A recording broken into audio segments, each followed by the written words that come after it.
King Henry VIII of England, who reigned from 1509 until 1547, is perhaps best known for his 6 wives and his desperate desire to produce a male heir. So who were Henry VIII's children? During his reign, the king produced a number of offspring.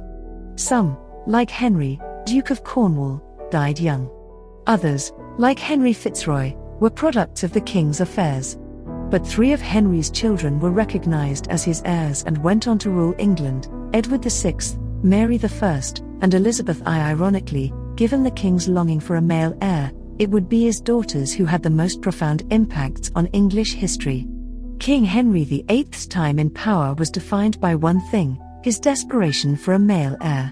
In pursuit of this goal, Henry married 6 women during his 38-year reign and frequently cast aside wives whom he deemed unable to satisfy his all-consuming desire to have a son.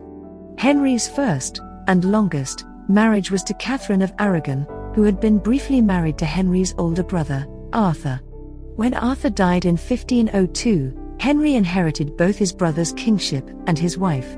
But Henry's 23-year marriage to Catherine met an explosive end. Disappointed by Catherine's inability to give him a son, Henry moved to divorce her in the 1520s. When the Catholic Church refused his appeal, which was based, according to history, on the idea that their marriage was illegitimate due to her previous marriage to Arthur, Henry split England from the Church, divorced Catherine, and married his mistress, Anne Boleyn, in 1533. But she was just the first of many wives that Henry took, and discarded, over the next 14 years. Henry had Boleyn beheaded on trumped-up charges in 1536 because she, like Catherine, hadn't borne the king a son. Henry VIII's next 4 wives came and went quickly. His 3rd wife, Jane Seymour, died in childbirth in 1537. The king divorced his 4th wife, Anne of Cleves, in 1540 on the basis that he found her unattractive. According to historic royal palaces, the king's intermittent impotence may have also prevented him from consummating the marriage. In 1542, he had his 5th wife, Catherine Howard, beheaded on charges similar to Anne's. And Henry's 6th and final wife, Catherine Parr, outlived the king, who died in 1547. Though many of them were brief, and almost all of them were doomed, the king's 6 marriages did produce some offspring. So who were the children of King Henry VIII? By the time he died in 1547, King Henry VIII had 5 children whom he recognized. They were, in birth order, Henry, Duke of Cornwall, 1511, Mary I, 1516, Henry Fitzroy, Duke of Richmond and Somerset, 1519, Elizabeth I, 1533, and Edward VI, 1537. However, many of Henry's children did not live very long. His first son, Henry, was born to great fanfare in 1511 while the king was married to Catherine of Aragon. Having achieved his goal of having a son, the king triumphantly feted young Henry's birth with bonfires, free wine for Londoners, and parades. But Henry VIII's joy didn't last. Just 52 days later, his son died. Indeed, the young Duke of Cornwall met the same fate as most of Henry and Catherine's other children, 4 of whom died in infancy. Only their daughter Mary, who later ruled as Queen Mary I, survived until adulthood. But though Henry adored Mary, whom he called his pearl of the world, according to Mental Floss, the king still wanted a son. In 1519, he even recognized an illegitimate son, Henry Fitzroy, who was the result of a tryst the king had with Elizabeth Blunt, a lady-in-waiting to Catherine of Aragon. Henry Fitzroy, though illegitimate, was showered with honors. Mental Floss notes that the king made his son the Duke of Richmond and Somerset, a Knight of the Garter, and later Lord Lieutenant of Ireland. It's possible that Henry Fitzroy could have succeeded his father, but he died at the age of 17 in 1536. By that point, Henry VIII had another child, a daughter, Elizabeth, with his 2nd wife Anne Boleyn. Though Elizabeth survived into adulthood, none of Henry's other children with Boleyn lived.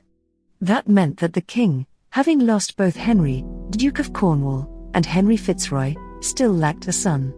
The king promptly had Boleyn executed. Just 11 days later, he married his 3rd wife, Jane Seymour. To Henry's delight, Seymour bore him a son, Edward, a little over a year later in 1537, but she lost her own life in the process. Henry VIII spent the rest of his life trying to have a spare for his heir. But his subsequent marriages to Anne of Cleves, Catherine Howard, and Catherine Parr produced no more offspring. And by the time the king died in 1547, just 3 of Henry VIII's children survived: Mary, Edward, and Elizabeth. Though Mary was King Henry VIII's oldest child, power passed to the king's only son, Edward, after his death. In fact, it would not be until 2011 that the United Kingdom decreed that firstborn children of any gender could inherit the throne. At the age of 9, Edward became Edward VI, King of England. Just 6 years later, Edward fell ill at the beginning of 1553. A Protestant, and fearful that his older Catholic sister Mary would make a move for the throne if he died, Edward named his cousin Lady Jane Grey as his successor. When he died later that year at the age of 15, Lady Jane Grey briefly became queen. But Edward's fears proved prophetic, and Mary was able to take power. Ironically, it would be Henry VIII's 2 daughters who played the biggest roles in English history. After Edward VI's death, Mary reigned from 1553 until 1558. Fiercely Catholic, she is perhaps best known for burning hundreds of Protestants at the stake, which led to her nickname, Bloody Mary. But Mary struggled with the same issue as her father: she failed to produce an heir. When Mary died in 1558, it was her Protestant half-sister Elizabeth who ascended to the throne.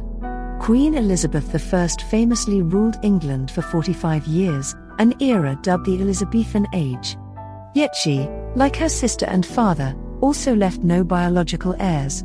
When Elizabeth died in 1603, her distant cousin James VI and I took power. As such, King Henry VIII's children certainly carried on his legacy, though perhaps not in the way he envisioned.